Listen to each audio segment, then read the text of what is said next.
우리 지난주에 헬라파 그리스도인과 또 히브리파 그리스도인들 가운데 분배하는 문제 때문에 갈등이 생겼다라고 하는 것을 살펴보았습니다.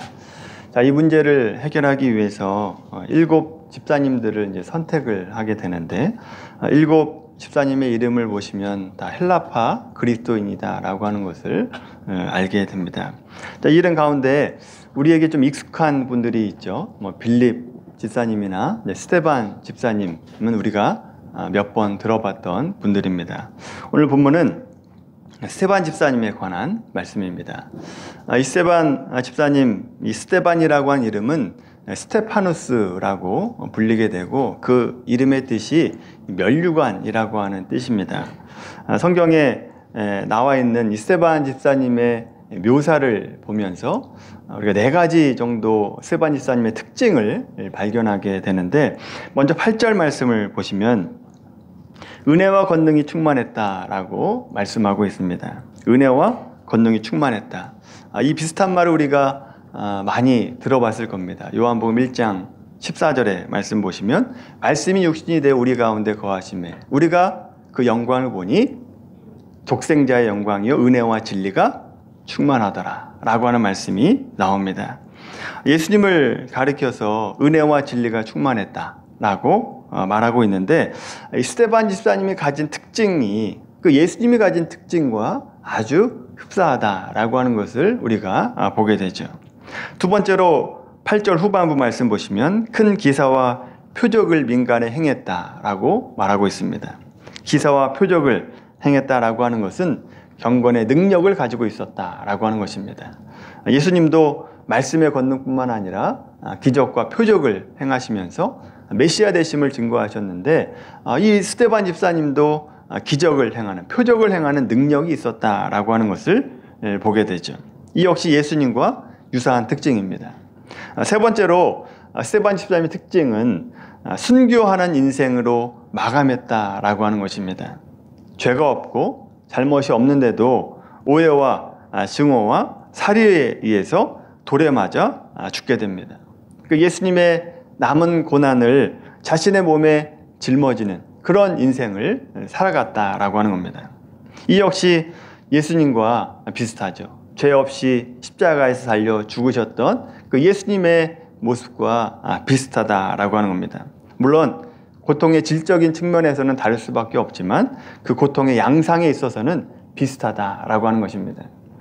네 번째로 스테반 집사님의 특징은 순교하는 그 장면, 그 순교하는 장면에서도 예수님과 아주 비슷하게 순교하게 되는 것을 보게 됩니다. 사도행전 7장 59절 60절 말씀 보시면 돌에 맞아 죽으면서도 자신에게 돌을 던지는 그 사람들에게 죄를 돌리지 않을 뿐만 아니라 그들을 위해서 기도하고 있는 스테반 집사님의 모습을 보게 되죠. 또 하나님 앞에 자기의 영혼을 맡긴다라고 하는 신앙의 표시를 하고 있는 것을 보게 됩니다. 역시 스테반 집사님의 신앙의 깊이와 또 위대함을 알 수 있는 장면입니다. 여러분, 이 장면도 예수님께서 십자가에 달려 돌아가실 때 말씀하셨던 것과 비슷합니다. 아버지여, 저희의 죄를 사하여 주옵소서. 저들이 하는 것을 알지 못합니다. 아버지여, 내 영혼을 아버지의 손에 부탁하나이다. 예수님께서 하셨던 말씀과 비슷한 말을 스테반 집사님도 하는 것을 보게 되죠. 자, 이와 같이 스테반 집사님은 여러 가지 점에서 예수님과 비슷할 정도로 훌륭한 신앙인입니다. 그러나 우리가 알고 있듯이 오늘 본문에서 체포가 되고 7장에서 설교를 하시고 7장 마무리 있는 부분에서 돌에 맞아 순교하게 된다라고 하는 거죠. 이 장면에서 우리는 이런 생각을 하게 됩니다. 아니, 이 정도로 훌륭한 신앙인이라면 하나님께서 다른 곳에서 기적을 베풀 것이 아니라 그 현장에서 스테반 집사님을 구해주셔야 되는 거 아니냐. 스테반 집사님을 기적으로 피하게 하시든지 돌을 막아주시든지 그렇게 해서 살려주셔야 되는 것이 맞지 않는가라고 하는 생각을 한다라고 하는 거죠. 왜 하나님은 필요한 것이라고 생각하는 때에 기적을 일으키시지 않는가? 이런 의문을 우리가 가지게 됩니다. 우리 주변에도 이런 비슷한 일이 일어납니다. 세상에 악하고 악한 사람은 그렇게 잘 먹고 잘 사는데 열심히 하나님 앞에서 신앙생활 하려고 하는 사람들, 왜 그들을 질병으로 치시는가라고 하는 거죠. 또 갑작스러운 사고로 하루아침에 목숨을 빼앗아 가기도 한다라고 하는 겁니다. 그럴 때 우리는 하나님 살아계신 게 맞는가? 하나님이 정말 역사하시는 게 맞는가? 왜 하나님은 정말 필요한 때에 기적을 주시지 않는가? 이런 생각을 하게 된단 말입니다. 자, 그러다 보니까 많은 그리스도인 중에는 우리가 하나님의 말씀을 어디까지 믿어야 되는가?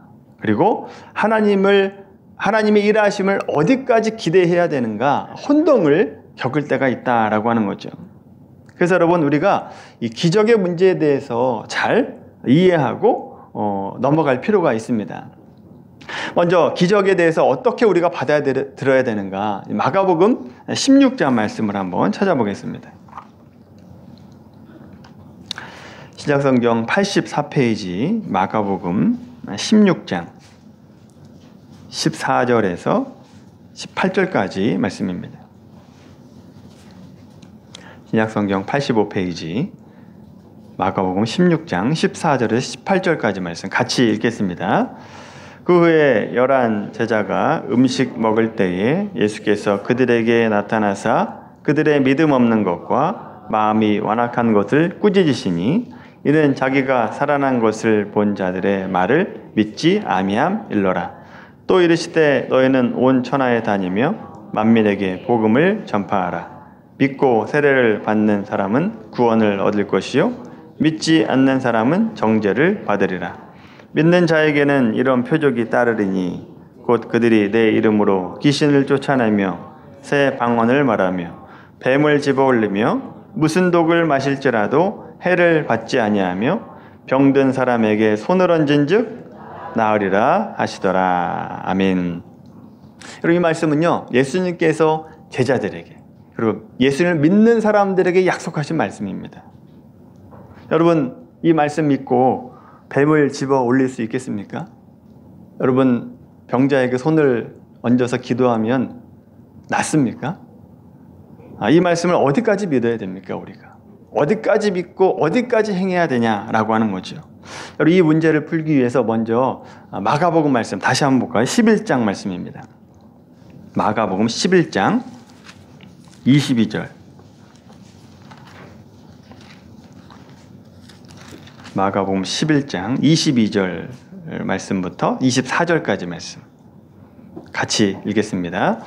예수께서 그들에게 대답하여 이르시되 하나님을 믿으라. 내가 진실로 너희에게 이르노니 누구든지 이 산더러 들리어 바다에 던져지라 하며 그 말하는 것이 이루어질 줄 믿고 마음에 의심하지 아니하면 그대로 되리라.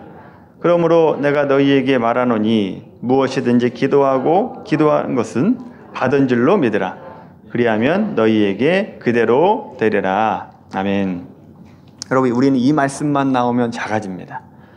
이 말씀만 나오면 어디까지 믿어야 되느냐라는 생각을 하게 되죠. 여러분, 저 월명 호수공원이 들리어서 저 군산 앞바다에 빠질 것입니다. 빠지게 해주십시오라고 기도하면 여러분, 기도한 대로 될 줄로 믿습니까? 어디까지 믿어야 되냐라고 하는 거죠. 해보면 해보고 되면 믿고 안 되면 안 믿고 이렇게 할 겁니까? 이 말씀에서 여러 핵심이 있습니다. 핵심이 22절에 나와요. 22절에 나온 믿음이라고 하는 말이 핵심입니다. 믿음.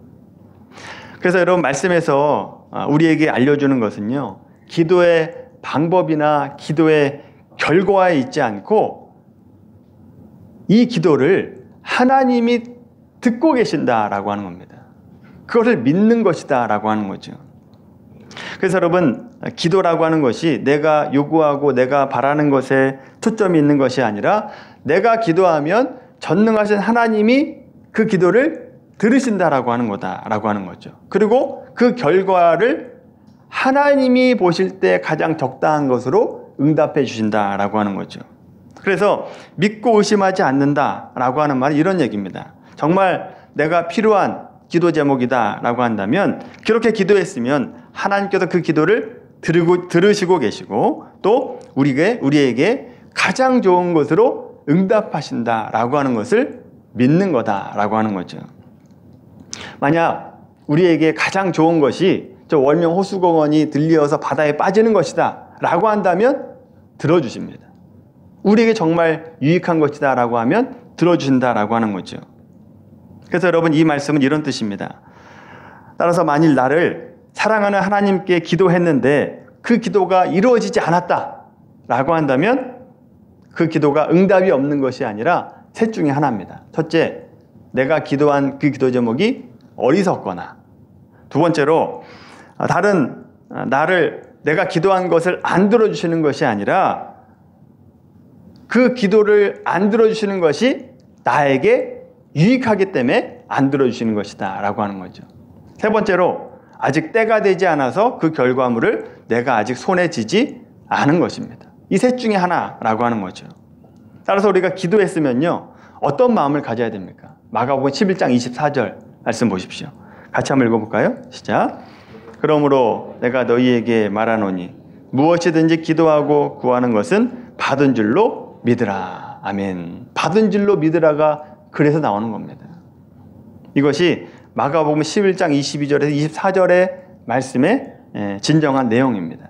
여러분, 이 같은 맥락에서 아까 좀 전에 보았던 마가복음 16장 17절 18절 말씀 다시 한번 보십시오. 마가복음 16장 17절 18절 말씀. 귀신을 쫓아내고 새 방언을 말하고 뱀을 집어들며 무슨 독을 마실지라도 해를 받지 않는다. 이 말씀 역시 믿는 자에게는 이런 기적이 일어난다라고 한 뜻이 아닙니다. 그래서 여러분, 내가 믿음이 있는지 없는지 확인하려고 손가락을 뱀에게 주시면 안 돼요. 그러라고 하는 말씀이 아니라는 겁니다. 믿는 자들은 15절과 16절 말씀 보십시오. 15절 16절 말씀처럼 온 천하를 다니며 만민에게 복음을 전파하는 사명을 맡은 자인데, 너희가 그 사명을 감당하는 데 있어서 그 어떤 방해도 허락하지 않겠다라고 하는 것이 이 17절 18절의 내용입니다. 너희가 사명 감당하는 데 있어서 어떤 방해라도 내가 방해받지 않도록 내가 너와 함께 하겠다, 내가 너를 인도하겠다라고 한 뜻이다 라고 하는 거죠. 그래서 여러분, 하나님께서 구원하시기로 작정한 자들을 구원하기까지 방해받는 것을 허락하시지 않으십니다. 그리고 복음 전하는 일이 중단되는 일이 없도록 만드신다라고 하는 거죠. 어떤 방해도 내가 겪지 않게 하겠다라고 하는 겁니다. 뭐 하는데요?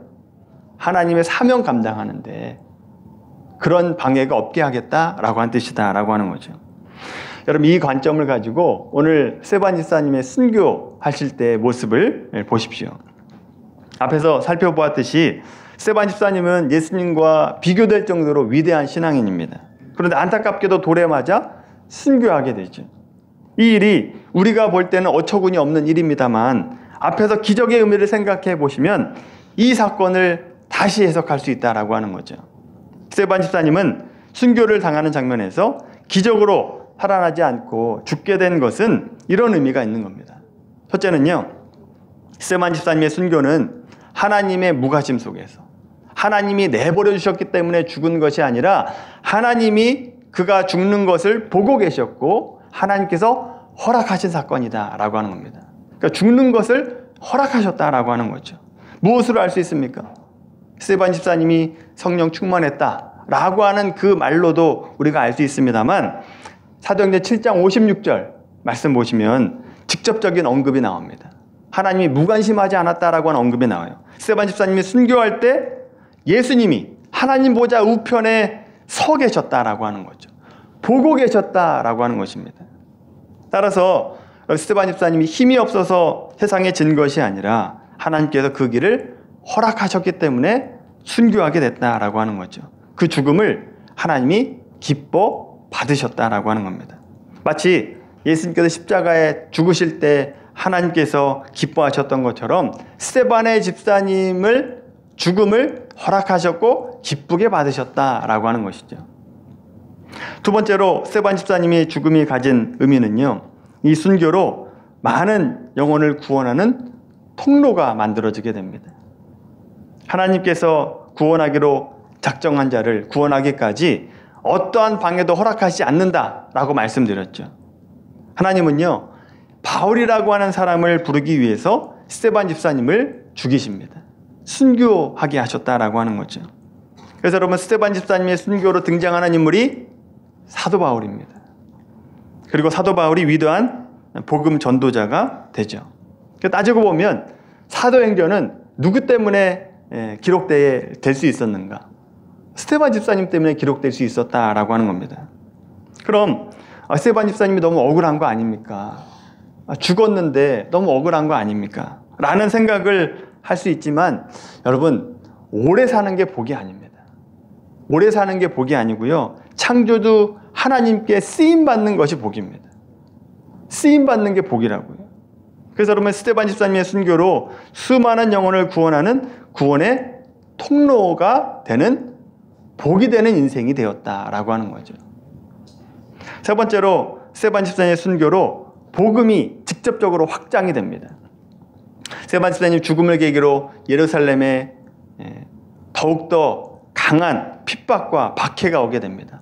예루살렘에 성도들이 거기에 모여 있을 수가 없게 되었던 겁니다. 그래서 성도들이 크게 세 방향으로 흩어진다라고 말씀드렸죠. 첫째는 다메섹으로 복음이 흩어집니다. 그리고 사마리아 땅으로 흩어지게 되고, 그리고 수리아 안디옥으로 복음이 흩어지게 됩니다. 여러분, 유대주의라고 하는 틀 안에 갇혀 있었던 그 복음이, 예루살렘만 있었던 그 복음이 스데반 집사님의 순교로 인해서 오히려 세 방향으로 파급적으로 퍼지게 되는 그런 효과를 얻게 됐다라고 하는 거죠. 그래서 여러분, 스데반 집사님의 순교는 안타까운 일입니다만 하나님의 관점에서 보면 유익한 것이다 라고 하는 것을 보게 되는 거죠. 오늘 말씀을 통해서 우리는 두 가지를 깨닫게 됩니다. 먼저, 우리가 얼마나 소중한 인생인가를 알게 되기를 바랍니다. 여러분이 얼마나 소중한 인생인가를 깨닫게 되길 바랍니다. 안 그런 것 같습니다만 하나님은요, 우리가 사는 모든 순간순간을 다 지켜보고 계신다라고 하는 거죠. 그리고 우리가 가는 길을 인도하시고 눈동자와 같이 지키시는 하나님이시다라고 하는 겁니다.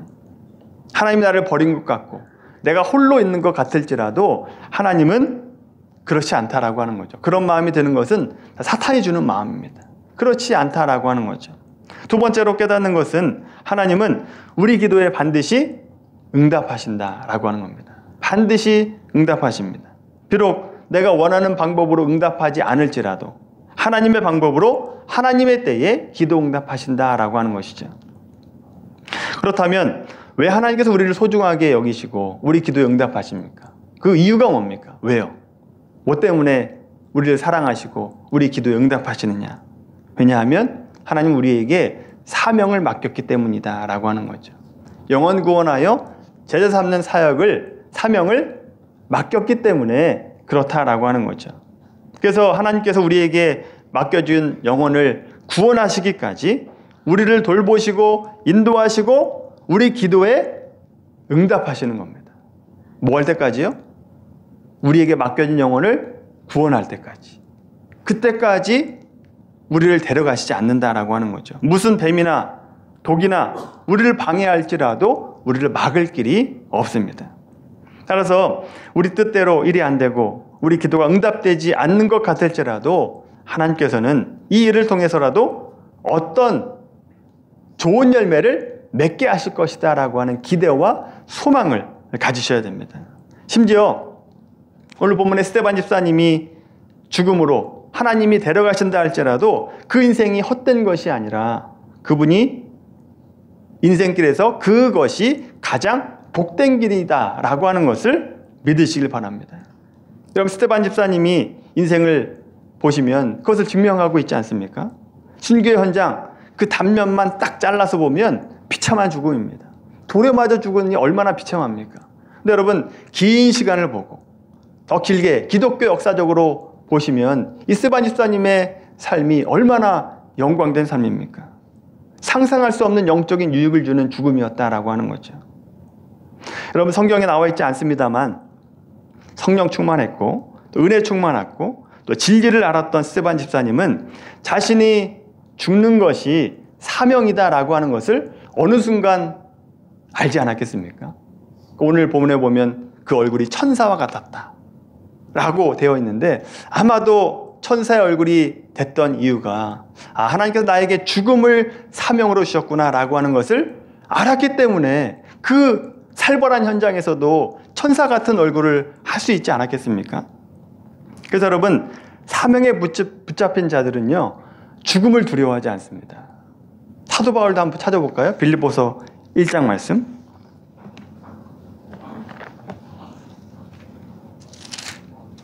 빌립보서 1장 21절 말씀, 21절 22절입니다. 빌립보서 1장 21, 22절, 신약성경 318페이지입니다. 같이 읽겠습니다. 나의 간절한 기대와 소망을 따라 부끄러워하지 아니하고 지금도 전과 같이 온전히 담대하여 살든지 죽든지 내 몸에서 그리스도가 존귀하게 되게 하려 하나니, 이는 내게 사는 것이 그리스도니 죽는 것도 유익함이라. 아멘. 여러분, 빌립보서 1장 보시면요, 사도 바울은요, 삶과 죽음을 초월한 것 같은 그런 고백을 하게 됩니다. 어떻게 이런 고백을 할 수 있겠습니까? 죽음 자체가 무섭지 않다라기보다는 나는 사명이 끝날 때까지 죽지 않는다라고 하는 것을 확신했기 때문입니다.